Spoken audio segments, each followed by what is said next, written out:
Good morning and welcome back to our new blog. আশা করছি তোমরা অনেক ভালো আছো। তো সকাল সকাল শুরু করলাম নতুন একটি ভিডিও। এখন বাজে হচ্ছে 8টা বাজতে 10 বাকি। রান্নাবান্না হয়ে গেছে। ভোরবেলা থেকে আমাদের এদিকে প্রচণ্ড ঝড় বৃষ্টি শুরু হয়ে গেছিলো। তো ঘুমটা একদমই হয়নি। 3:30টার সময় সেই যে ঘুম ভেঙেছে, 5:30টার সময় উঠে আবার ঝটপট রান্নাবান্না কমপ্লিট করলাম।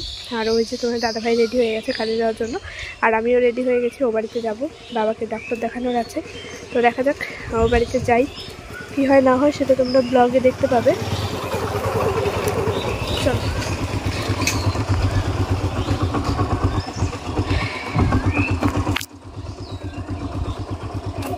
ভিডিও শুরুতেই দেখলে ও বাড়িতে ছিলাম। তো আমি দাদাভাইয়ের সঙ্গে চলে আসলাম। এখানে এসে বাবার কাছে বেশ কিছুক্ষণ বসার পর ওষুধ খাইয়ে দিলাম। এখন একটু ঘুমাচ্ছে। বাবার শরীরটা আগে থেকে অনেকটাই খারাপ, যেহেতু ওই যে ফিজিওথেরাপি করাচ্ছে, ওই জন্য গা হাত পা প্রচণ্ড পরিমাণে ব্যথা হয়েছে। এমনিতেই নাড়াচাড়া করতে পারছে না, আর এখন আরোই অসুবিধা হচ্ছে। মা চলে গেছে রান্না করতে, এসে দেখে ফ্রেশ শেষ হয়নি, কিছুই হয়নি, মানে ঘর থেকেই বেরোতে পারছিল না। আমি এসে বসলাম, তারপর মা একে একে সব কাজে হাত দিল। আর এখন একটু বাবা ঘুমাচ্ছে জন্য মা আমাকে বললো তুই একটু রসুনগুলো মেলে দে, তাহলে আমার একটু কাজটা এগিয়ে যায়। তাই আমি আবার চলে আসলাম। আর রোদ্রের মধ্যে এসব কাজ করতে যে কী পরিমাণ অসুবিধা হয় আমার তো ভালোই লাগছিল না, তবুও এখন কি করব, বাধ্য হয়ে করতে হলো আর কি। তো তারপরে আবার একটু ঘরে গিয়ে বসবো, আর তারপর তোমাদের সঙ্গে কথা বলছি। আর মা ওই যে আলু সেদ্ধ ভাত করেছিল সকালবেলা একটু, তো এমনি অন্য কিছুই রান্না করেনি, তাই বললো একটু ডালের বড়া করে এই দিয়ে একটু লঙ্কা ফঙ্কা দিয়ে ভাত খেয়ে নিই, পরে দুপুরবেলায় রান্না করব। রান্না করতে গেলেও তো 1.5 থেকে 2 ঘন্টা সময় লাগে, তাই না? সেই সময়টুকুর বড্ড অভাব এখন, এই আর কি। তো মা এই যে বড়া ভেজে এখন ওই সেদ্ধ ভাত খেয়ে নেবে, তারপরে দুপুরবেলা আমি বাবার কাছে বসবো, তখন একবারে রান্না করে নেবে, তাহলে রাত্রে আর বারবার রান্নাটা করতে হবে না। আর এরকম ডালের বড়া খেতে কিন্তু বেশ ভালোই লাগে। আমি মানে শুধুই অনেকগুলো খেয়ে ফেলেছি। যাই হোক, চলো পরে কথা বলছি। সকাল সকাল ভিডিওর ইন্ট্রোটা কোনো রকমে দিয়েছিলাম, আর তারপরেই চলে এসেছি এ বাড়িতে। এখন তো ব্যাকগ্রাউন্ড দেখে বুঝতেই পারছো, গতকাল ভোরবেলা থেকে মোটামুটি তখন 3:30 পৌনে 4টে বাজে, যেমন জোর হাওয়া, মানে পুরো ঝড়ের মতো। আর তার সঙ্গে হচ্ছে বৃষ্টির পরিমাণটা অনেকটাই কম, কিন্তু ঝড় ছিল প্রচুর।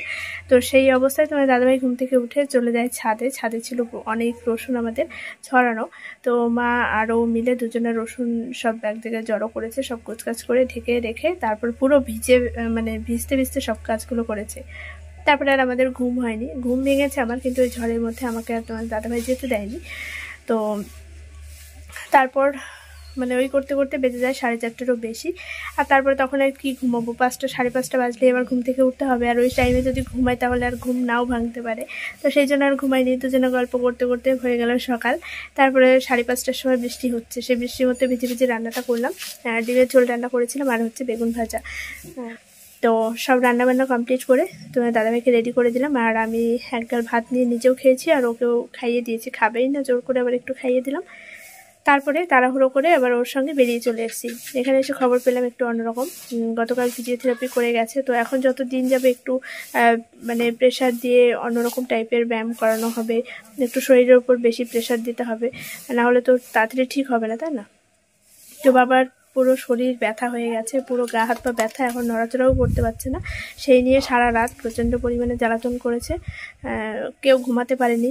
মা তো ঘরে একা ছিল, তো মা রীতিমতো বাবাকে দেখে ভয় পেয়ে যায়, ওরকম করছিল, পুরো ছাটাছাটি করছিল। তারপর ভাইকে ডেকে এনে ঘরে রেখেছিল, দাদা ছিল, তো এই আর কি। তারপরে সকালবেলা এসেছি, এবার মা বলছে রান্নাবান্না কোনো কিছুই করতে পারিনি, ঘুম থেকে উঠে তখন ফ্রেশও হয়নি, ব্রাশও করেনি, মানে কোনো কিছুই করেনি। তো আমি এসে বাবার পাশে বসলাম, হাত পাগুলো একটু ম্যাসাজ করে দিচ্ছিলাম, আর তারপরে মা বাইরের কাজগুলো সব সারলো। তারপরে আমি আবার এই যে রসুনটা একটু মেলে দিলাম, মা গেছে রান্নাঘরে, এই আর কি। এখন এসে বসলাম একটু রেস্ট নিলাম। বাবা এখন ঘুমাচ্ছে, ওষুধ খাইয়ে দিলাম, এখন ঘুমাচ্ছে। মানে কেমন যে পরিস্থিতি যাচ্ছে না, সত্যি ভালো লাগে না এসব, এবারই ও বাড়ি দৌড়াদৌড়ি, মানে দায়িত্ব কর্তব্যর টানাপোড়েনে আমি যেন নাজেহাল হয়ে যাচ্ছি। আমি নিজেই ক্লান্ত হয়ে পড়ছি, তবুও করতে হবে, কিচ্ছু করার নেই, করতেই হবে। তো বাবা এখন ঘুমাচ্ছে, ওই জন্য ভাবলাম তোমাদের সঙ্গে একটু কথা বলি, কারণ ওইখান থেকে বেরোনোর সময় ভালোভাবে ইন্ট্রোটাই দিতে পারিনি। ওর টাইম হয়ে যাচ্ছিলো, ও বলছিল পরে কথা বলো, তুমি আগে চলো। তো তাড়াহুড়ো করে ওই জন্য চলে আসলাম। যাই হোক, চলো এখন একটু রেস্ট, ভিডিওটা এডিট করব, ভিডিওটা তোমাদেরকে আগে আপলোড দেব।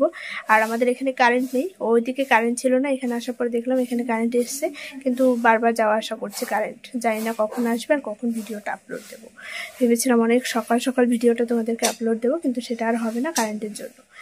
তো যাই হোক, ভিডিওটা আগে রেডি করে আপলোড দিয়ে নিই, তারপর আবার ফিরে আসছি। আর সারাদিনের কতটুকু পারি দেখা যাক। আর আজকে ছিল ডক্টর দেখানো বাবার, কিন্তু আজকে যাওয়া হবে না, আজকে ডক্টরবাবুকে পাওয়া যাবে না। তো আগামীকাল দেখা যাক কি হয়। যদি আগামীকাল ডক্টর দেখানো থাকে তাহলে আজকে আর আমি রাত্রে বাড়ি ফিরবো না, কারণ ডক্টর দেখাতে যদি যাই যেতে হবে হচ্ছে সকাল 7টার মধ্যে। তো সেক্ষেত্রে আবার বাড়ি যাবো, আবার ভোরবেলা উঠে আসবো। তো সেই জন্য আজকে রাত্রে তাহলে এখানে থেকেই যাব। আর যদি বলে যে না 9টার পরে ডক্টর দেখানোর টাইম, তাহলে আমি বাড়ি চলে যাব, সকালবেলা ওকে রান্না করে দিয়ে তারপরে আবার ওর সঙ্গে আসবো। তো সব কিছু মানে পরিস্থিতির ওপর ডিপেন্ড করছে আর কি। তো এই ছিল এখনকার মতো বর্তমান আপডেট। আবার একটু পরে আসছি, আগে ভিডিওটা এডিট করে তোমাদেরকে দিয়ে নিই। বোন বানাচ্ছে চালের পাঁপড়, তাই ভাবলাম ছোট্ট করে রেসিপিটা তোমাদের সঙ্গে একটু শেয়ার করে দিই, তোমরাও বানিয়ে খেতে পারো। আর ও কিন্তু রান্নাবান্নায় ভীষণই এক্সপার্ট, প্রত্যেক দিনই কোনো না কোনো নতুন খাবারের আইটেম বানাতেই থাকে এবং আমি থাকলে আমাকে দিয়ে সবসময় টেস্ট করায়। তো চালের গুঁড়ো করে নিয়ে এসছে এবং সেই গুঁড়োর মধ্যে একটু লবণ আর হালকা একটু জল দিয়ে ভালো করে চটকে নিয়েছে। যেমনটা চালের গুঁড়ো করে সাজের পিঠে করা হয় সেরকম টাইপের চালের গুঁড়ো করা হয়েছে, একটু দানা দানাও আছে।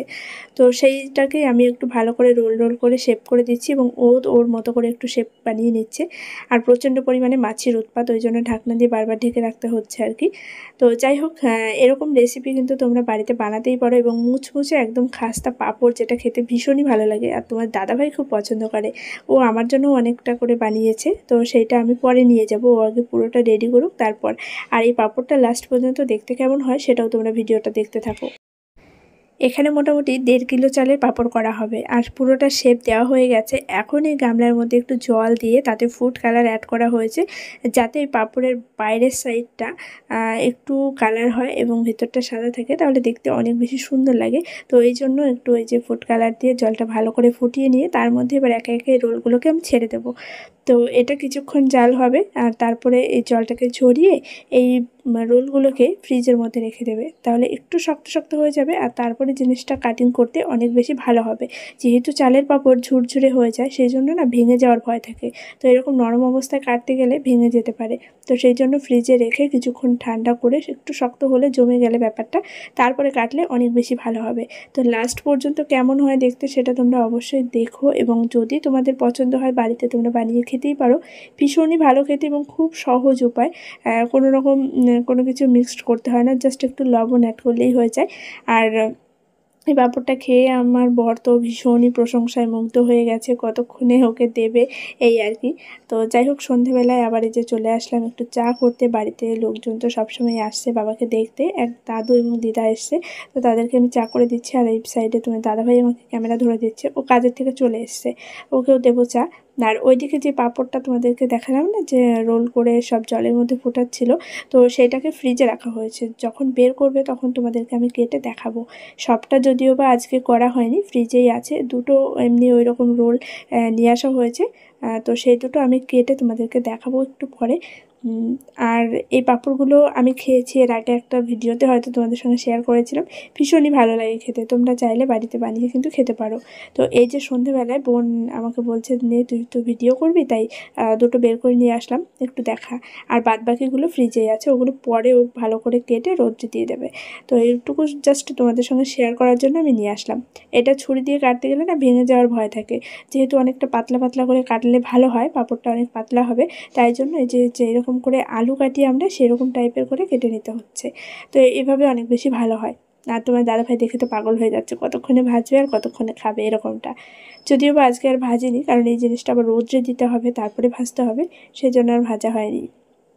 আর ও যে পাশ থেকে জিজ্ঞেস করছিল কখন খাওয়া যাবে, এরকম কি খাওয়া যাবে, এরকমটা আর কি। আর ওই যে সাইড দিয়ে যে ফুড কালারটা অ্যাড করেছিলাম না, দেখো সাইড দিয়ে বর্ডারটা হলুদ হচ্ছে আর মাঝখানটা পুরো একদম হোয়াইট কালার হচ্ছে, ভালো লাগছে কিন্তু দেখতে, ভীষণই ভালো লাগছিল।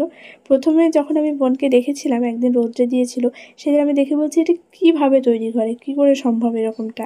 তো তারপরে আজকে পুরো প্রসেসটা দেখলাম এবং তোমাদের সঙ্গে শেয়ার করলাম। আশা করি তোমরাও বাড়িতে একবার হলেও ট্রাই করবে এবং করে দেখতেই পারো, ভীষণই ভালো লাগে। আর ওইদিকে বাবাও ছিল খাটের ওপরে, বাবা মা দুজনেই ছিল। তো যাই হোক, আমি একটু পরে এবার চলে যাব খাওয়া দাওয়া করে, তোমার দাদাভাই তো কাজের থেকে চলে এসে, এইটুকু জাস্ট তোমাদের সঙ্গে শেয়ার করার জন্য এখন ভিডিও ক্লিপটা নিচ্ছি। তারপরে ওকে আমি খেতে দেবো আর বাবাকেও একটু খাইয়ে ঠাইয়ে দিয়ে ওষুধ খাইয়ে দিয়ে তারপরে আমিও বাড়ি চলে যাবো। আর মার তো রান্নাবান্না হয়েই গেছে বিকেলবেলায়, এই দেখো ভাত রান্না করেছিল, ওকে আমি কিন্তু খেতে দিয়েছি, তোমার দাদাভাই বসে খাচ্ছে আর এখন আমি একটু ভাত বেড়ে নিচ্ছি। অল্প করে জাস্ট একটু ভাত খাবো। একদমই খেতে ইচ্ছা করে না, আর এত পরিমাণে গরম দিচ্ছে না, কি বলবো, গরমে অনেক বেশি অস্বস্তি লাগছে। রান্না করেছিল রুই মাছের ঝোল, আলু এবং উচ্ছে দিয়ে, আর তার সঙ্গে করেছিল কুমড়ো ভাজা। মানে রান্না খুবই সহজ উপায়ে আর কি, শর্টকাট রান্নাবান্না হয় এখন আমাদের। তো যাই হোক, আজকের ভিডিওটা এখানে এন্ড করছি। দেখা হচ্ছে আগামীকাল একটি নতুন ভিডিওর সঙ্গে। সবাই খুব ভালো থেকো, সুস্থ থেকো, বাই।